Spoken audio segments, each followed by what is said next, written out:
Unsurprisingly, my previous videos and comments on plagiarism in video games have made no effect on the general public's perception of it, so I'm just going to keep making videos on this topic until it gets into people's heads.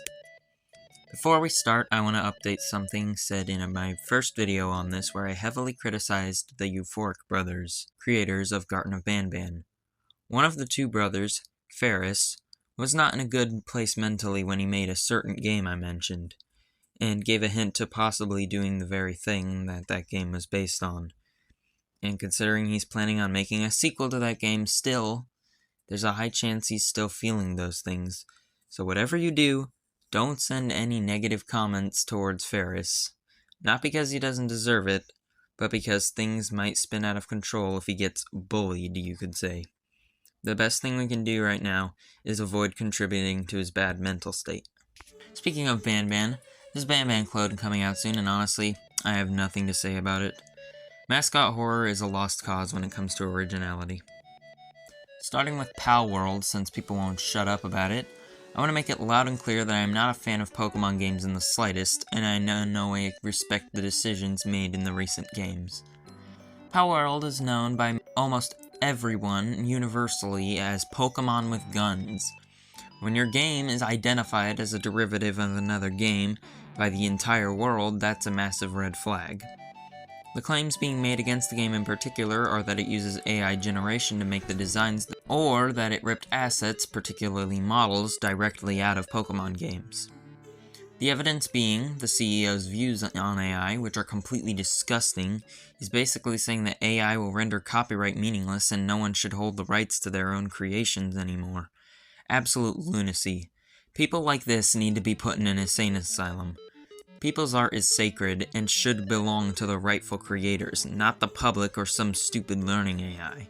Pocket Pair CEO has also already made AI-generated Pokemon images, saying he can't even tell the difference. That's another red flag. They made a game that is an Among Us ripoff that literally uses AI image generation. Palworld is currently being investigated by Nintendo for potential asset ripping, but honestly, none of that matters. It doesn't take rocket science to see that the designs are blatant plagiarism, not inspiration. If you get inspired by something while making another thing, you'll still find a vast difference between the original and what you make. These clearly had specific details directly copied. This is the equivalent of tracing random bits of different people's art pieces and then calling it the finished product yours. It doesn't matter what the method was, so all these people saying, "There's no proof that this is being used," are dumb, because what there is clear proof of is plagiarism. On top of this, Pocket Pair is also making their own Hollow Knight-like game called Nevergrave, because we totally needed another one of those. This game actually looks decently creative, having a gimmick to taking your enemies' bodies, kinda like Mario Odyssey, and having multiplayer. If it weren't for the fact that a year ago the exact same thing was announced by another developer. Biomorph is a game where you can absorb the form of and become enemies, and it's called by the devs themselves Hollow Knight meets Kirby, which I honestly think is a bit of an over-exaggeration. The game looks nothing alike, and the setting is in sci-fi. Nevergrave and all the other games accused of being Hollow Knight clones, on the other hand, are much closer to Hollow Knight with the Middle Ages setting and sword slashing. The fact that Pocket Pair decided to directly copy one of the most original Hollow Knight-like games, which demonstrate the fine line between inspiration versus plagiarism and how to do it right, is beyond scummy. Finally, done with Pocket Pair, but not with Hollow Knight clones. Deviator. Ugh. This makes me sad. When I first saw the cover of this game, I thought, wow, that's a cool and original looking character that kinda gives the vibes of Hollow Knight but looks like its own thing. And then 2 days later there's a video calling it a Hollow Knight clone. And oh boy, this one is in competition with Lotus Knight for being the most blatant ripoff. This is literally just the hunter but with less eyes, and this comparison shows the game might have even asset ripped grass and other background objects. Freaking grass! How lazy must you be to asset rip grass? You don't even know how to touch grass. And it really sucks because you can tell a lot more effort is being put into this than some of the other clones that came before.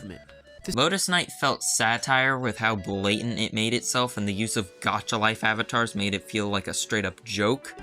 But this game being called Deviator while doing nothing to deviate from the Hollow Knight clone mold and ripping darn grass, which is the easiest thing to draw, feels like a straight up middle finger to the people rallying against Hollow Knight plagiarism. There's also the Square Enix game called Foam Stars that is being criticized for being too similar to Splatoon, which is kind of odd. Wasn't Square just collabing with Nintendo with an RPG remake? Why are they competing again? And apparently, and confirmed by the devs themselves that it uses Mid-Journey AI to make the covers for its music albums. That's just so sad and lazy, honestly. And of course, it wouldn't be complete if we didn't have another Cuphead clone to talk about. Seriously, how many times are we gonna do this? There's barely enough room to even add more characters to this picture, and this one is literally just traced. This one stars everyone's favorite public domain voodoo doll, Mickey Mouse. And it's so bad I have no words for the quality. It's 100% some 13-year-old scratch test game. And a lot of the characters are completely 100% traced from Disney and Nickelodeon cartoons, which are not in the public domain. Also, they used white gloves on Mickey Mouse, so he's technically not public in this case either. Lotus Knight at least looks like it could be a legit game. This just has to be a troll. I mean, they copy-pasted Terminator 2's description as the lore of the game in the description of the trailer. If this is real, this poor kid is gonna be homeless with how hard they get sued. And what sucks is, a Cuphead-like game starring Mickey would actually be the completely logical and good idea for a Cuphead-inspired game, and could even have a cool meta-narrative on the ethics of public domain and plagiarism, considering the circumstances, but instead we get this. If you look at the public opinion of all these games, you'll notice something concerning. When Enchanted Portals released its second trailer, views towards it being a clone were low, and people thought it actually looked good. When the game released and turned out to be a steaming pile of garbage, the public opinion shifted back towards it being a clone. Rubberhose Rampage has everyone calling it a clone, and everyone thinks it looks absolutely awful. Palworld has many people defending it as its own IP, and public opinion towards the game is positive in its gameplay. Do you see what's happening here? People don't care if these games are infringing on people's rights or destroying originality and passion within young aspiring game devs. They only care if the game is good.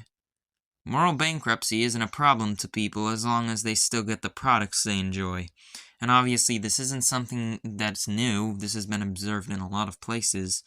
But what I don't get is why fans of the original properties will rally with these leeches sucking the creativity out of game development. Hollow Knight and Cuphead became the juggernauts they are today because they were fresh and original in a sea of the same old. Making another game like Hollow Knight doesn't make another Hollow Knight. You can't be inspired by just one idea and expect to make something good or original. You have to take from a variety of sources to make something truly special. And it feels like I'm the only one who cares about this topic. I've complained about this 3 times before, and it feels like my words always fall on deaf ears. But regardless, I'll keep making videos on this until it makes a dent in the public's perception on inspiration versus plagiarism, and finally see these games for the clones that they are.